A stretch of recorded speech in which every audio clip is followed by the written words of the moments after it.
and I would ask you, have your dreams come true? And then let's assume they have come true. Yes. What would have happened then? Yes. Well, I'll tell you a few things that would have happened. And I, as you said, as you asked me, I'm an eternal optimist. But I deeply believe this is going to manifest.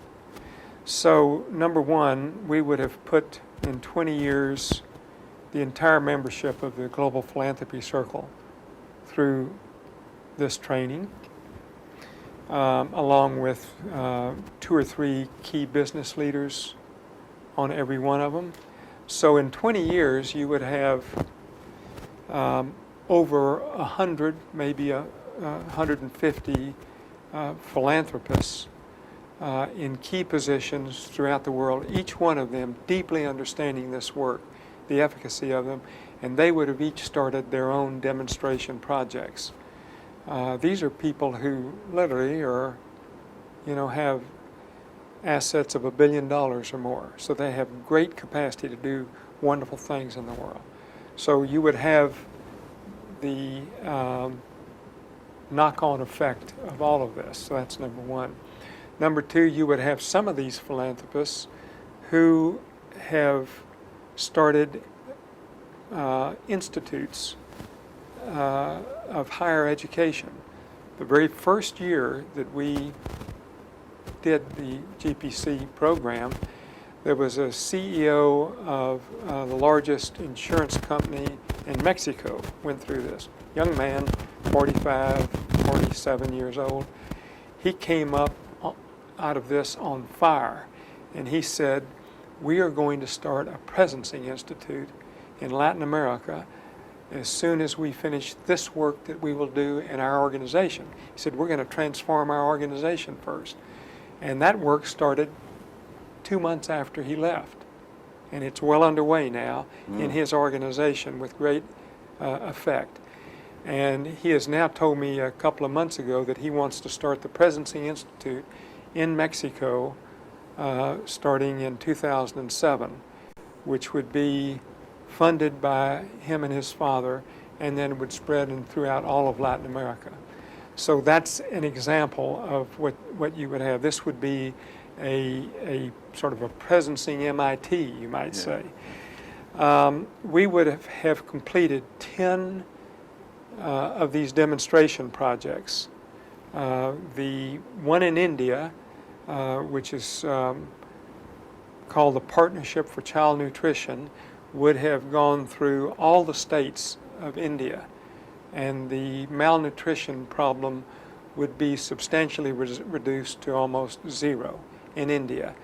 The people in the rest of the Asian countries who have substantial problems like this, Indonesia and others, would have started this work with great effect.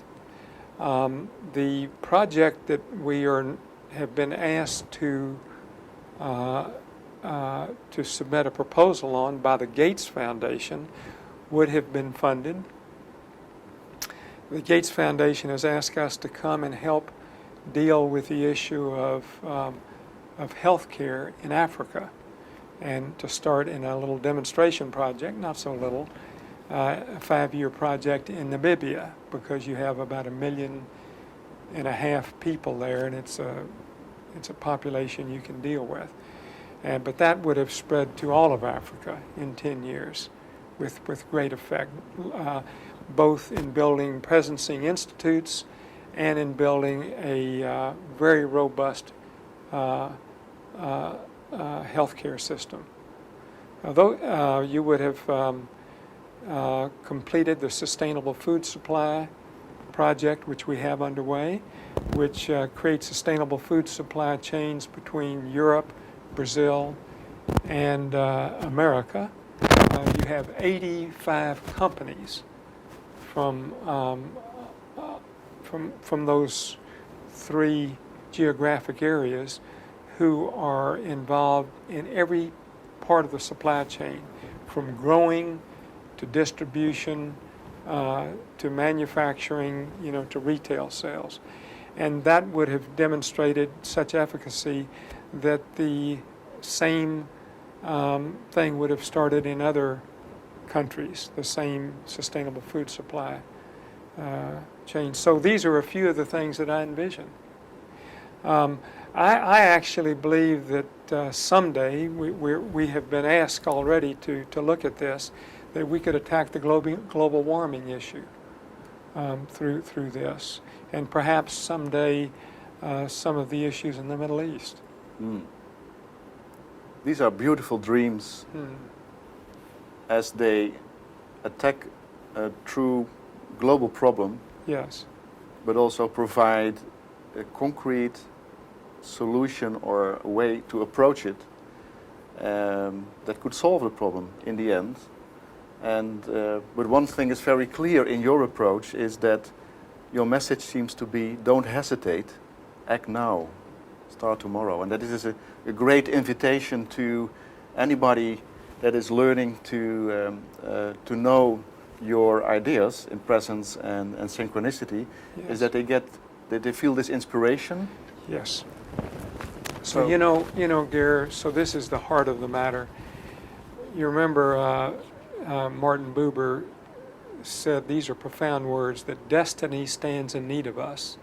So we can have a deep destiny that we know is ours, but unless we act, nothing is going to happen. And this is the key point of all of this work, is that we must act now. Ger, thank you very much for this very inspiring dialogue we could have this morning. It's been a pleasure to be with you. I Thank wish you. you good luck with all your projects and with realizing all your dreams. Thank you very much. Thank you so much. Bye.